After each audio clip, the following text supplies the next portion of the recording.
Target for the Indians చివర్లో Bracewell ఒక half century సాధించడంతోటి New Zealand నిజంగా చెప్పాలంటే ఒక మంచి స్కోరే చేయగలిగారు.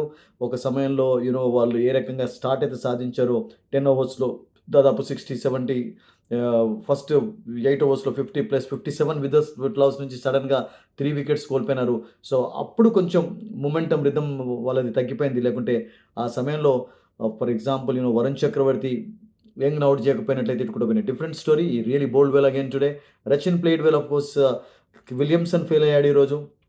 లాథమ్ గూడా 30 బాల్స్ నిజంగా చెప్పాలంటే మిడిల్‌లో అతని పైన ప్రెషర్ కనబడింది. సో, అతడు కూడా ఒక మంచి స్కోర్ చేయలేకపోయాడు. But Mitchell and towards the end Bracewell they really played well and Phillips also of course batted well. Couple of catches of course వచ్చాయి. రోహిత్ శర్మది కూడా టఫ్ క్యాచ్, శుభ్మన్ గిల్‌ది కూడా టఫ్ క్యాచ్. సో, ఓవరాల్‌గా Indian fielding was good actually. Spinners have done a fantastic job actually. Jadeja very impressive. తక్కువ runs ఇచ్చాడు. అక్షర్ కూడా తక్కువ రన్స్ ఇచ్చాడు. అండ్ కుల్దీప్ అందరూ అనుకున్నారు కుల్దీప్ ప్లేస్‌లో రిప్లేస్‌మెంట్ అవుతుందని చెప్పి. బట్ మనం నిన్న డిస్కషన్‌లో కూడా చెప్పాం కుల్దీప్‌ని డ్రాప్ చేసే ఛాన్సే లేదు. Because he is a match winner అని చెప్పి. He really bowled beautifully today. Picked 2 wickets and Varun again was among the wickets. 2 wickets అతనికి కూడా లభించాయి. అండ్ 2 కీలకమైనటువంటి వికెట్స్ అతను తీసుకోవడం చూసాం. అండ్ అతడే ఫస్ట్ వికెట్ తీసుకున్నాడు. ఇది ఆ తర్వాత ఆ మొమెంటమ్ అనేది తగ్గిపోయింది వాళ్ళది.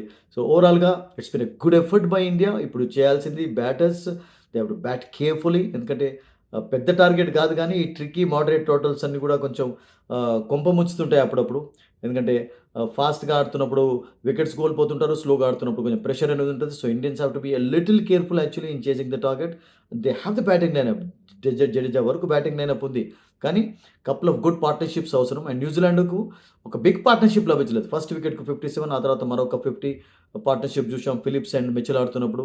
బట్ టువర్డ్స్ ది ఎండ్ నిజంగా చెప్పాలంటే బ్రేస్‌వెల్ తనలో ఉన్నటువంటి ఆల్ క్వాలిటీస్ కనబరిచాడు. Why is rated a good all rounder అని చెప్పి.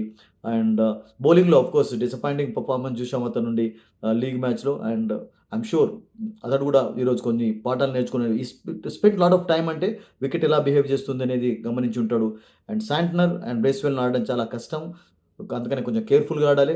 ఎందుకంటే there is turn for the bowlers actually. There is some help for the medium pacers also. So, Indians have to bat really well to get to that total to win the Champions Trophy. మంచి chance ఉంది నిజంగా చెప్పాలంటే. అంత పెద్ద target గాదు. Moderate target of course ట్రిక్కీగా ఉన్నప్పటికిని కూడా కొంచెం కేర్‌ఫుల్‌గా ఆడి ప్రెషర్‌ని ఇన్వైట్ చేసుకోకుండా ఉన్నట్లయితే couple of good partnerships build చేసినట్లయితే India can win the champions trophy after a long time. Of course 2017లో అవకాశాన్ని కోల్పోయారు. సో, 13లో గెలిచారు. సో, 12 ఇయర్స్ తర్వాత ఒక మంచి అవకాశం ఇండియాకి లభించింది. Bowlers have done a fantastic job. Rohit Sharma's captaincy was superb again. And everybody fielded well actually.